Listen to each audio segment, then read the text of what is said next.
Je me présente, Mohamed Benouig, professeur au lycée collégial Halim Stadi à Laayoune, Académie régionale d'éducation et de formation Laayoune Sarria Hamra.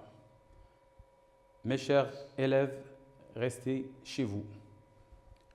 Donc, on va entamer le troisième chapitre, fossiles et fossilisation.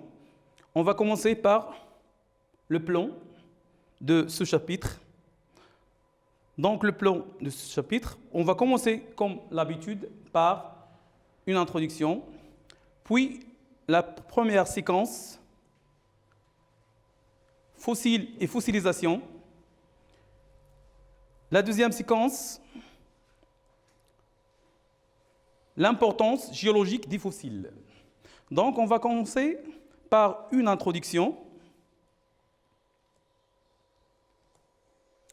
Donc, au cours de la sortie géologique, on a observé souvent les roches sédimentaires. Ainsi, on s'interroge sur le processus et le moment de leur formation, ainsi que les phénomènes géologiques accompagnant cette formation. On observe aussi les empreintes, les restes ou les traces d'activités d'êtres vivants ayant vécu au cours des temps géologiques qu'on a appelés fossiles. Donc, on va poser tout d'abord, comme l'habitude, des questions à partir de cette problématique, cette introduction. Donc, la première question, qu'est-ce qu'un fossile et comment est-il formé et quelle est son importance? Deuxième question, comment construire une échelle stratigraphique et à quoi sert-elle? La troisième question, qu'est-ce qu'un cycle sédimentaire? Maintenant, on va commencer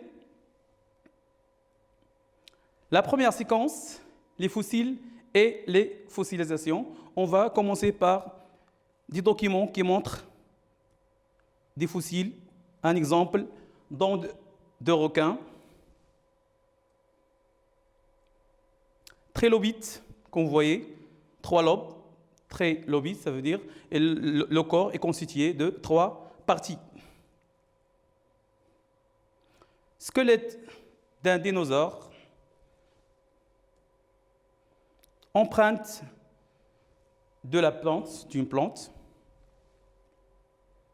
et l'ammonite. Donc, à partir de ces exemples, on a remarqué qu'il y a des traces et des restes, et des traces des êtres vivants, des empreintes, des traces des êtres vivants ayant passé. Donc, on va donner la définition des fossiles à partir de ces documents. Donc, les fossiles représentent les restes ou les traces d'activités d'êtres vivants, animaux ou végétaux conservés au sein des couches sédimentaires. Maintenant, comment former ces fossiles? Donc, on va entamer la deuxième activité, fossilisation. Donc, c'est quoi la fossilisation? Donc, la fossilisation, comme définition, ensemble des processus qui permettent la conservation totale ou partielle de l'être vivant après sa mort et la formation d'un fossile. Maintenant, on va décrire les étapes de formation d'un fossile. À partir de ce document, on va prendre comme exemple l'ammonite. Donc, l'ammonite, il vit. Donc, après certain temps, bien sûr, comme tous les êtres vivants, il va mourir. Donc, il se dépose au fond de l'océan, bien sûr, de son milieu de vie. Puis, on remarque, si vous voyez l'image 2 et 3, il y a la décomposition de la chair, de la matière organique. Donc, la décomposition. On a déjà étudié dans la séquence des névrotrophiques, il y a des décomposeurs qui décomposent la chair. Donc, au fur du temps, il y a, comme vous voyez, l'accumulation, il est enfoui petit à petit au-dessus des sédiments fines, comme vous voyez maintenant, elle est totalement enfouie dans le sédiment, dans la photo, la 5e photo. Puis, on a observé qu'il y a l'accumulation d'autres couches. Cela transforme cette couche-là en roche consolidée. Et ce phénomène, on a déjà étudié, c'est la diagénèse. Donc, et aussi, il y a la transformation de parties solides, la coquille qui reste, elle est transformée en fossiles. Donc, par les mouvements géologiques, cette partie est affleurée, donc le fond marin se lève et émerge, puis grâce à les facteurs d'érosion, la fossile apparaître à la surface. Maintenant, les étapes qu'on a déjà expliquées. Donc, la mort de l'ammonite et son dépôt sur le fond marin. Deuxième étape, l'ammonite est recouverte par le sable de fond marin et des parties molles de l'animal se décomposent. La troisième étape, plusieurs couches sédimentaires se déposent sur le reste de l'animal.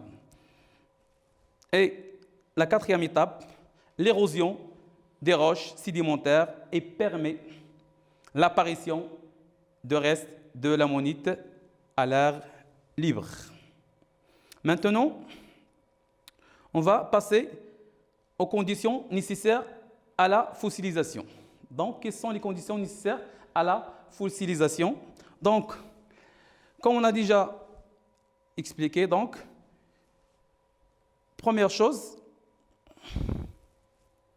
donc, lorsque l'animal meurt, il se dépose, il se recouvre par les sédiments, la chair se décompose et il ne reste que le squelette qui est en partie solide. Donc, parmi les conditions, c'est la présence d'une partie solide chez l'être vivant, os, coquille, ainsi de suite.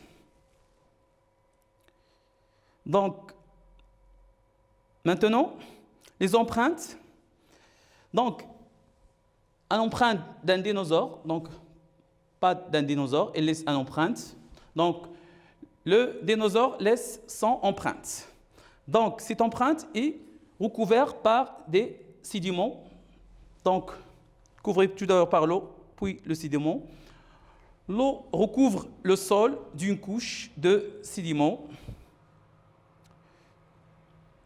Donc, l'eau se retire, la couche de sédiments remplit l'empreinte et la terre recouvre le tout. Donc, grâce à la pression de cette couche-là, donc l'eau est retirée dans la couche qui en présente l'empreinte de dinosaure.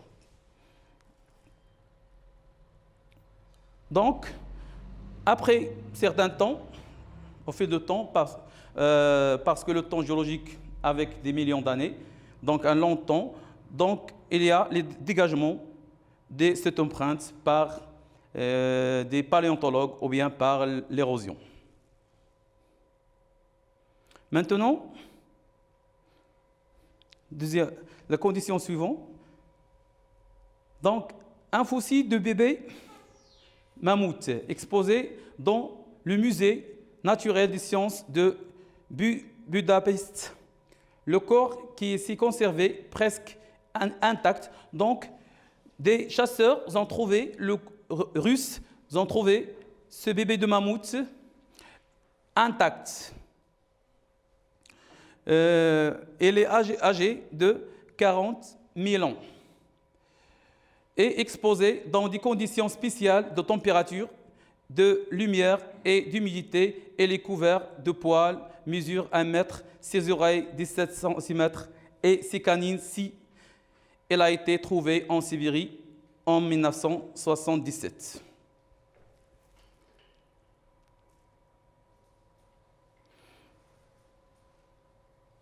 Le document suivant. L'insecte est venu se faire emprisonner et conserver dans l'ombre. Donc, on voyait le corps de cette araignée est intact. Il ne se décompose pas parce que la résine ne permet pas aux décomposeurs de se proliférer. Donc, c'est un milieu défavorable pour les décomposeurs. Donc, l'ambre est une résine sécrétée par certains arbres.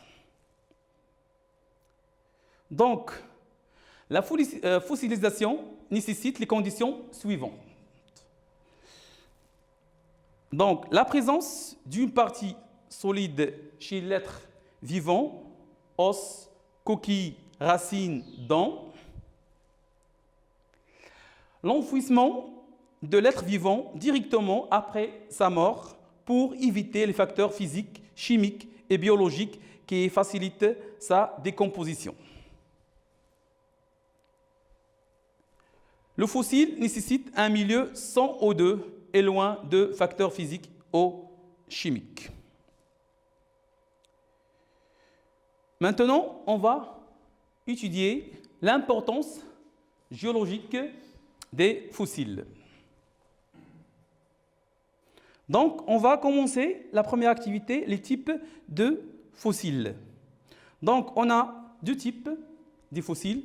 Les fossiles stratigraphiques se caractérisent par une large répartition géographique, une époque géologique limitée et courte, développement rapide avec changement climatique. Il y a aussi le deuxième type, c'est les fossiles de faciès. Leurs caractéristiques, une limitée répartition géographique, ils sont limités, donc ils vivent dans un seul endroit. C'est l'inverse, c'est le contraire par les fossiles stratigraphiques. Une époque géologique longue, ils vivent jusqu'à l'actuel. Maintenant, on va donner des exemples pour différencier les deux, comme un petit exercice. Donc, on a le fossile des trilobites, arthropodes marins fossiles dont le corps est constitué de 3 parties au lobe. La trilobite a vécu durant le Paléozoïque entre 1530 et 1230 millions d'années. L'ammonite sont des fossiles de mollusques marins céphalopodes ayant vécu durant le secondaire entre moins 210 et moins 72 millions d'années. Les fossiles d'ammonites ont été découverts dans diverses régions du monde. Donc, quel est le type de ces fossiles? Donc, ils ont vécu une durée bien déterminée, comme vous voyez, pour la trilobite, entre moins 530 et moins 230. Et fossiles d'ammonite, moins 210 et moins 72 millions d'années. Donc, ils vivent une courte durée, ça veut dire qu'ils sont des fossiles stratigraphiques et qu'on a aussi une large répartition géologique découverte dans diverses régions du monde. Maintenant, on a des exemples. Fossiles d'oursins, animal échinoderme, marin apparu depuis le Paléozoïque et continue de vivre dans les mers et les océans. Les oursins peuplent des habitats maritimes très divers, principalement côtières, sur une profondeur allant de 0 à 100 mètres. Fossiles de fougères. Fougères sont des végétaux apparus depuis le Paléozoïque et continuent d'exister dans des milieux terrestres à climat chaud et humide. Donc, comme vous voyez, ces deux exemples, on a l'oursin qui vivent jusqu'à l'actuel et aussi il existe les fougères jusqu'à maintenant. Donc, ils sont des fossiles de faciès. Ils vivent dans des endroits bien déterminés, comme vous voyez. Pour le fougère, milieu terrestre à climat chaud et humide. Donc, maintenant, classe les espèces de fossiles dans le tableau suivant. Donc, on a déjà expliqué, on a déjà répondu à la question. Donc, les fossiles stratigraphiques, trilobites et l'ammonite. De faciès, fougère et l'orsin. Maintenant, quelle est l'importance géologique de chaque type de fossile? Donc, les faciès vivent dans un endroit bien déterminé. Stratigraphique, courte durée, et caractérise une époque bien déterminée. Donc, le rôle des fossiles stratigraphiques, il nous permet de dater les roches, datation relative des roches. Par contre, les fossiles de faciès, il nous permet de déterminer le milieu de sédimentation. C'est ça le rôle des fossiles. Donc, les fossiles stratigraphiques permettent la datation des couches sédimentaires.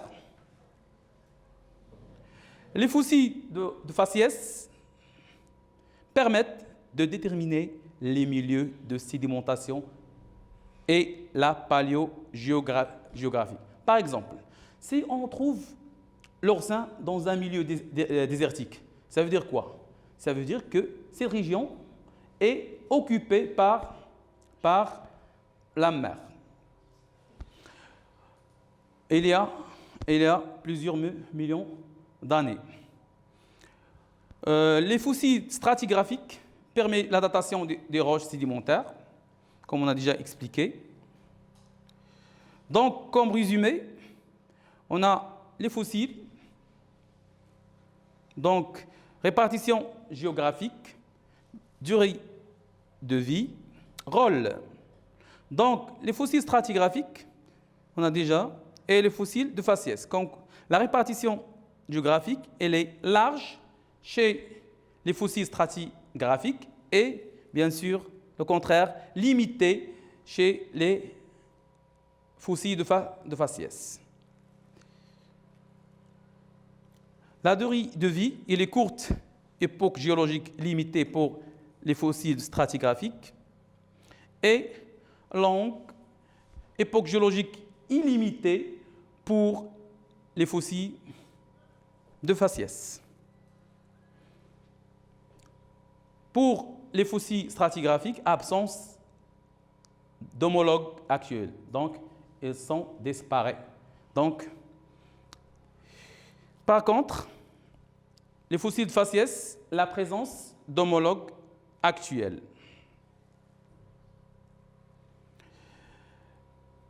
Les fossiles stratigraphiques ils caractérisent une période de temps, une époque bien déterminée. Donc, ils caractérisent une époque bien déterminée.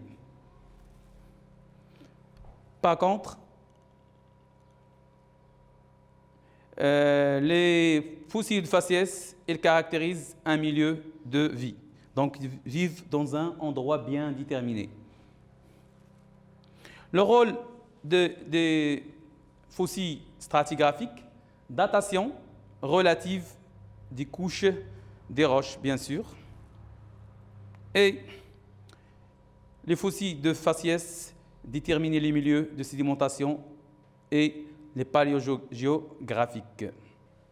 Mes chers élèves, à très bientôt. À la prochaine vidéo, Inch'Allah.